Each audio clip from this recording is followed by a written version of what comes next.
अली एक प्यारा सा लड़का था जो समंदर से बहुत मोहब्बत करता था। रोज़ वो समंदर के किनारे बैठकर नीले पानी और लहरों को देखता रहता था। उसे समंदर की आवाज़ बहुत पसंद थी। एक दिन अली समंदर के पास खेल रहा था, तभी उसे पानी के अंदर से एक चमकती हुई रोशनी नजर आई। अली हैरान हो गया और आगे बढ़कर देखने लगा।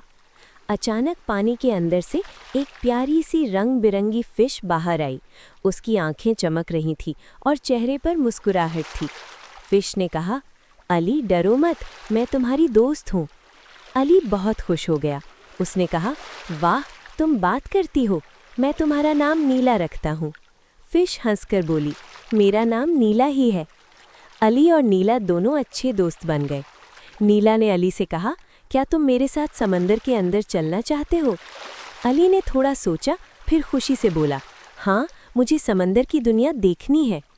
तभी अली के गिर्द एक जादुई बबल बन गया। वो बबल अली को पानी के अंदर ले गया। अली बिल्कुल सेफ था और मुस्कुराता रहा। समंदर के अंदर बहुत खूबसूरत दुनिया थी। रंग बिरंगी फिश इधर उधर तैर रही थी। जेलीफिश रोशनी दे रही थी और कोरल रंग बिरंगे चमक रहे थे।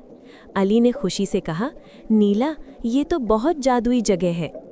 नीला ने उदास आवाज़ में कहा, अली, ये जगह तभी खुश रहती है जब हम इसका ख्याल रखें।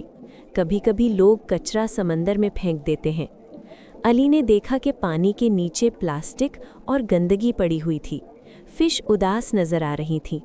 अली ने कहा, मैं वादा करता हूँ, मैं सबको बताऊंगा कि समंदर को साफ रखना ज़रूरी है। अली और नीला ने मिलकर सफाई शुरू कर दी। बाकी फिश भी उनकी मदद करने लगी। थोड़ी देर में समंदर फिर से साफ और चमकदार हो गया। सब फिश खुशी से तैरने लगी। नीला ने कहा, अली, तुम बहुत अच्छे हो, तुम समंदर के हीरो हो। फिर जादुई बबल वापस आया और अली को बाहर ले आया। अली समंदर के किनारे खड़ा मुस्कुरा रहा था। अली ने कहा, मैं हमेशा समंदर और जानवरों का ख्याल रखूंगा। और इस तरह अली और नीला की दोस्ती हमेशा के लिए बन गई।